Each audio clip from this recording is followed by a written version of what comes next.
उधर दुनिया के सबसे ताकतवर देश के राष्ट्रपति डोनाल्ड ट्रंप के सपनों पर एक ऐसा स्ट्राइक हुआ है जिसकी उम्मीद शायद उन्होंने सपने में भी कभी नहीं की होगी। यह कोई मिसाइल अटैक नहीं है, बल्कि एक फतवे का वार है। पाकिस्तान के सबसे बड़े मौलाना ने एक झटके में ट्रंप के इस ड्रीम प्रोजेक्ट को अवैध यानी हराम करार दे दिया है। आखिर क्या है यह पूरा मामला और कैसे ट्रंप के इस अरबों डॉलर के दांव पर पानी फिर गया है, देखिए ये रिपोर्ट।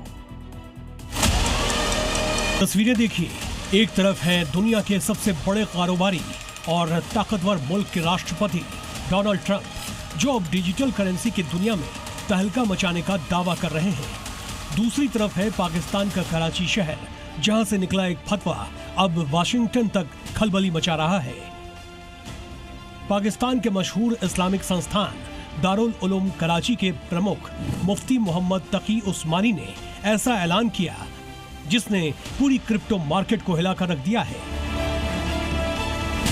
मुफ्ती उस्मानी ने साफ कह दिया है कि क्रिप्टो करेंसी का पूरा कारोबार पूरी तरह नाजायज और हराम है, चाहे वो बिटकॉइन हो, इथेरियम हो या फिर डॉलर के भरोसे चलने वाला USDT।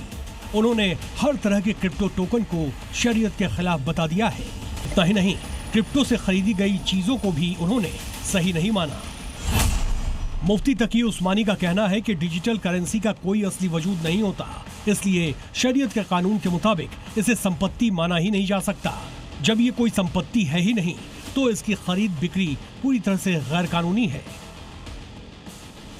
पिछले 48 घंटों में इस फतवे ने पाकिस्तान से लेकर अमेरिका तक सनसनी फैला दी है। अंतर्राष्ट्रीय बाजार तो अपनी रफ्तार से चल रहा है, लेकिन पाकिस्तान के भीतर इस फतवे ने भूचाल ला दिया है। वहां के लोकल मार्केट में ट्रेडिंग वॉल्यूम अचानक 35 से 40% तक गिर गया।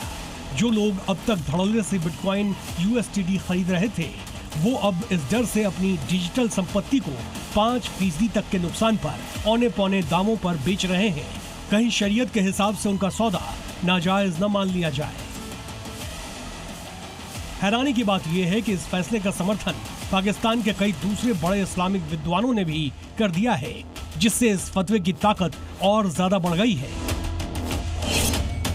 अब समझिए इस फतवे में डोनाल्ड ट्रंप की एंट्री कैसे होती है।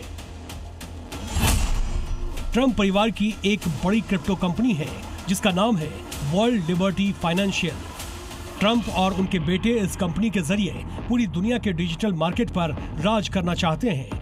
पिछले कुछ समय से ट्रंप की ये कंपनी पाकिस्तान सरकार के साथ मिलकर वहां डिजिटल एसेट्स और क्रिप्टो को बढ़ावा देने के लिए एक बहुत बड़ी डील की तैयारी में थी। ट्रंप को उम्मीद थी कि पाकिस्तान के बड़े बाजार में कदम रखकर वो अरबों डॉलर कमाएंगे, लेकिन कराची से आए इस एक फतवे ने ट्रंप के पूरे मेगा प्लान पर पानी फेर दिया है। ये ट्रंप के लिए सिर्फ एक झटका नहीं है, बल्कि उनके निजी बिजनेस साम्राज्य पर बहुत गहरी चोट है। पाकिस्तान में एक बहुत बड़ी आबादी ऐसी है जो क्रिप्टो में दिलचस्पी रखती है। ट्रंप सरकार की मदद से इस बाजार पर कब्जा करना चाहते थे, लेकिन अब जब वहां के सबसे बड़े मुफ्ती ने ही इसे हराम करार दिया है, तो कोई भी आम पाकिस्तानी या वहां के बैंक इस बिजनेस में हाथ डालने से डरेंगे। शहबाज सरकार भी अब बैकफुट पर आ गई है, क्योंकि पाकिस्तान जैसे देश में किसी भी धार्मिक फतवे को नजरअंदाज करना पाकिस्तान सरकार के लिए मुमकिन नहीं होता। ट्रंप की कंपनी को अब वहां पैर जमाने का रास्ता बंद दिखाई दे रहा है। आगे क्या होगा? पाकिस्तान सरकार के लिए धर्म और बिजनेस के बीच फंसा पेच। ट्रंप के प्रोजेक्ट को दूसरे मुस्लिम देशों में भी मिल सकती है चुनौती। क्या अमेरिकी दबाव में बदलेगा पाकिस्तान का रुख? पिछले कुछ घंटों से पाकिस्तान के आर्थिक और राजनीतिक गलियारों में इसी बात को लेकर माथापच्ची चल रही है। एक तरफ ट्रंप का दबाव और अरबों डॉलर का निवेश, तो दूसरी तरफ जनता और मौलानाओं का गुस्सा।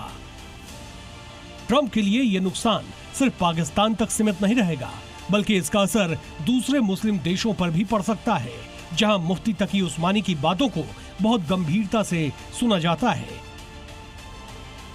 अब देखना यह होगा कि ट्रंप इस क्रिप्टो स्ट्राइक से उबरने के लिए क्या नया पैतरा अपनाते हैं, या फिर उनका ये ड्रीम प्रोजेक्ट पाकिस्तान की फाइलों में हमेशा के लिए दफन हो जाएगा। ब्यूरो रिपोर्ट, जी मीडिया।